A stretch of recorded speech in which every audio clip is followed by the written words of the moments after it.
بنده عاصی برای توبه دیر آمد، اگر کوهی معصیت را توبه می سازم. حضرت موسی میگه از قومش 70,000 جدا کرده، از شهر بیرون طلب باران رفت. اما خداوند ما را عتاب داره، سختگیری کرده است، خشکسالی و بی‌برکتی آورده است. تا همون نفر گو از این جمعیت بیرون نشوه، خداوند دعای ما را قبول نمیکنه، قحطی را و خشکسالی را. ای موسی گفت اگر امتای تو گو از چشمهاش خون گریه کنن، گفت دعاشو رو قبول نمیکنم. از این پس من با تو دیگه دشمنی نمیکنم، با تو آشتی کردم، با تو صلح کردم. پروردگار ولی مفسرها هم یه حکایه عجیب دارند. پروردگار بسیار مهربان است نسبت به بخشندگی بندش. مفسرین یه حکایت دارن از زمان حضرت موسی علیه السلام. این حکایه شما شنیدگی باشه، قوم مسجد است. میگه در زمان حضرت موسی قحطی آمد، مردم ما کریزیس میگن که کاراش پیش نمیره و کار مینن، آیلکاشون نمیتن، در بازار سودا نیست، همه به داد اومده است. قحطی آمد. میگه در زمان موسی علیه السلام حضرت موسی قومهاش اعلام کرد که همه از شهر بیرون یک صحرا طلب استسقا، طلب باران میبرایم. وقتی قحطی یعنی خشکسالی بیاید برای مردم سنت است که یعنی مردم جمع شوند در یک بیابان، در یک چول و صحرایی که بی درخت است، یعنی جای آفتابی همه بیرون براین، مردم همه 2 رکعت نماز بخوانن، همه دست بردارن دعا کنن که پروردگار همین خشکسالی و قحطی را از بین ببر. این سنت است. حضرت موسی میگه از قومش 70,000 جدا کرده، از شهر بیرون طلب باران رفت. وقتی رفت میگه تمام امتاش همراه حضرت موسی دست برداشتن، دعا میکردن. پروردگار به سوی حضرت موسی خطاب کرد، ای موسی گفت اگر امتای تو گو از چشمهاش خون گریه کنن، گفت دعاشو قبول نمیکنن. اگر بچنان گریه کنن که از دیده هاشو سیل برایه و دماغشون بشوه ببره، گفت من دعاشون قبول نمیکنم. حضرت موسی علیه السلام گفت سبحان الله، گفت پروردگار این امتای ما چه گناهی کلان کردن که قدر عذابشون میکنی، عتابشون میکنی؟ پروردگار گفت که در بین امتات یک نفری هست که 40 سال شد به من به جای دشمنی داره، خچه آشکار نمیکنه، ظاهرا خچه مسلمان نشان میده اما مسلمان نیست. وای همین دشمن من است. نمازخوانیش از روی دل است، از تحت دل عبادتگر نیست. بعد حضرت موسی را امر کرد که تا همون نفر گفت از بین همین جمعیت بیرون نشود، دعاتون قبول نمیکنم. خبری از باران نیست. حضرت موسی علیه السلام گفت پروردگار من صحبتم کنم، این قومم همه صدای من نمیشنوه، اینجا 70,000 است. رب العالمین گفت ای موسی گفت تو صحبت کن، سخنات من در گوشای اینا میرسانم. حضرت موسی علیه السلام بعد از اون میگه صحبت شروع کرد، گفت در بین ما یک نفری هست که دشمن خدا هست، به خاطر همون خداوند ما را عتاب داره، سختگیری کرده است، خشکسالی و بی‌برکتی آورده است. تا همون نفر گفت از این جمعیت بیرون نشوه، خداوند دعای ما را قبول نمیکنه، قحطی را و خشکسالی دور نمیکنه از جمعیت. این شخصیت میگه وقتی سخن حضرت موسی را شنید فکر کرد، گفت شاید غیر من یگان دشمن دیگه باشه، نه خود من خودم تنها باشم. هر جانب وقتی نگاه کرد یگان شخصیت از جوش نمیجنبه، یعنی بیرون نمیشوه. این نفر انیق کرد که همون خودم هستم، همون شخصیتی که سبب خشکسالی و قحطی شده منم. بعد از اون بدیلش میگه توبه کرد، گفت پروردگارا اگر من این لحظه ای بین این جمعیت بیرون شم، در بین 70,000 نفر من شرمنده میشم، به آبرو میشم، اینها من نمیشناسن که دشمنی تویم. پروردگار من با تو عهد میکنم که از این پس من گناه نمیکنم، از این پس من با تو دیگه دشمنی نمیکنم، با تو آشتی کردم، با تو صلح کردم. پروردگار من ببخش، من در بین این جمعیت به آبرو شرمنده نکن. این شخصیت میگه این جمله ها را به دلش میگذران. همین لحظه بود میگه که در آسمان یک پارچه ابر پیدا شد، آمد با بالای سر این مردم ها در باراندگی سر شد، یعنی باران باریدن سر کرد. حضرت موسی علیه السلام گفت سبحان الله، گفت پروردگارا این تعجب آور، شما گفتید تو گناهگار بیرون نشوه، خبری نیست از باران رحمت، یگان کس نابرآمده باران سر شد.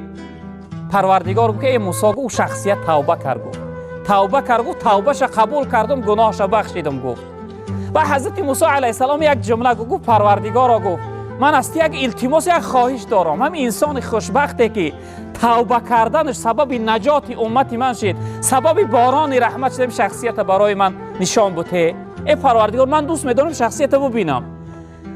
رب العالمین گفت که ای موسی گفت من خبرکشی را، شوراندازی گفت دوست نمی‌دارم. گفت این شخصیت گفت 40 سال به من دشمنی کرد، شورش نداختم، امروز که آشتی کرده است، دوست شده است، گفت یعنی دوستیش شور می‌دازم، گفت هرگز نمیگوش.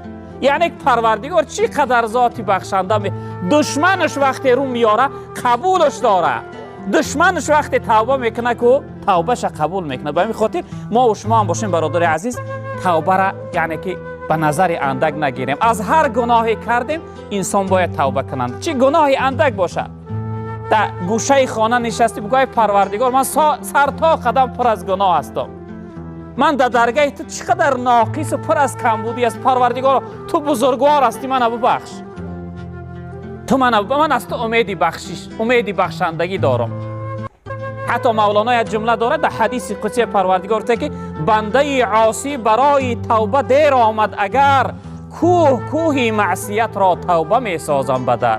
رب العالمین گفته که اگر بنده گناهگار اگر چی دیرم به درگاهی من آمد، اگر کوه گناه داشته باشه من گناهاش می بخشم، یعنی توبهش قبول میکنم. به این خاطر ما و شما هم باشیم برادر عزیز بزرگواری من، یعنی از رحمت خدا ناامید نشیم، از هر نوع گناهامون توبه داشته باشیم. اینجا برادری از سوال کرده سلام علیکم استاد عزیز، خب آدمان دوزخی ابدی داخل جنت میشوند یا نه؟ بله، انسانی گناهگار اگر پروردگار به فضل کرمش نبخشش، اگر از دنیا به ایمان رفته باشه، وقتی از دنیا به ایمان رفت به اندازه گناهاش یعنی در دوزخ عذابش میکنه، وقتی که به جنت آوردش دیگه ابدی همیشگی در جنت است. وقتی روزای گذشته گفتیم وقتی اهل جنت آخرین شخص، آخرین گناهگاری که از دوزخ از عذاب خلاص میشوه و داخل جنت میشوه، عقیده خودمون اهل سنت و الجماعه این است که خداوند ابدی در جنت محکم میکنه، ابدی در دوزخ محکم میکنه. اهل دوزخ ابدی در عذاب هستند، اهل جنت ابدی در راحت هستند. یعنی که هر انسانی که داخل جنت شد او شخصیت ابدی در جنت است. اینجا برادری از سوال کرده سلام علیکم دوملای عزیز، شخصی که گاه نماز میخواند و گاه نمیخواند، اکنون برادر از این انسان دزدی نماز میگویند، این انسانی نماز دزد میشود. انسان هایی که نسبت به نماز بی پروا هستند، خداوند در قرآن میگه استعذ بالله فویل للمصلین الذین هم عن صلاتهم ساهون. ویل است جای نمازخوانها، همون نمازخوانهایی که نسبت به نماز بی پروا هستند، گاه وقت میخوانند گاه وقت نمیخوانند، کدام وقت خوششان داد میخوانند کدام وقت خوششان نداد نمیخوانند. این جمله مردم خداوند گفت ویل از جاشون. ویل چی هست؟ جناب پیامبر صلی الله علیه و سلم وقتی از ویل پرسیدن گفتن که الویل وادی فی جهنم، گفتن ویل یک جای پستی هست در قعر و پستی جهنم که تمام چرک و زردابی دوزخی ها در همون ویل میچکیده است. ویل پسترین و سختترین عذاب دوزخ در قعر جهنم و دوزخ است. رب العالمین گفت انسان هایی که نسبت به نماز بی پرواهند، گاه میخوانند گاه نمیخوانند، جای اونها ویل است، یعنی پسترین جای عذاب دوزخ است. فقط قضا کردنی یعنی نماز در یک حالت عذر حساب میخوره که انسان در خواب بمانه، در خواب ماندی، شخصیت بیدار نکرد یا اینکه بیدار شده نتوانستی، فقط و فقط اون برای انسان عذر میشود. دیگه اینکه من در کار هستم نتونستم خوانده یا در یگان جا بند بودم خوانده نتونستم، اینها برای انسان عذر نمیشن برادر عزیز. فقط خواب برای انسان عذر، دیگرش عذر نمیشود.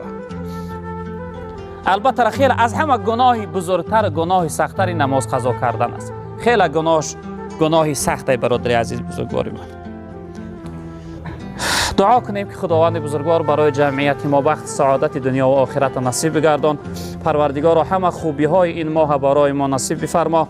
پروردگار از قهر غضب و عذاب ما را در حفظ امان و نگه بدار. دعا کنیم که پروردگار وطن عزیز ما را از همه بدی ها و فتنه ها و ناآرامی ها در حفظ امان و نگه بدار. پروردگار وطن عزیز ما را همیشه آباد و تنج آرام و امان نگه بدار. پروردگار دشمن های وطن ما را، دشمن هایی که نقشه های بد دارند و فتنه می اندازند، پروردگار اونها را دور و نیست و نابود بگردان. پروردگار وطن عزیز ما را پرفیض برکت بگردان. پروردگار هرگز ناآرامی را در وطن ما نیار. پروردگار این جمعیت ما را و تمام برادرهای مسلمان ما را، خصوصا مسافرها و مهاجرها را در حفظ امان و نگه بدار. در کسب کارهاش و برکتها عطا بفرما. پروردگار این جمعیت در دلها هر امید و آرزو و مراد و مقصد داشته باشند و مراد و مقصد برسان. یک مادر دعا پرسیدن، پروردگار این مادر همراهی فرزنداش بخت سعادت دنیا و آخرت نصیب بگردان و پروردگار جملگی من خاتمه به خیر بگردان. و صلی الله تعالی علی خیر خلقه مولانا محمد و آله و اصحابه اجمعین یا ارحم الراحمین.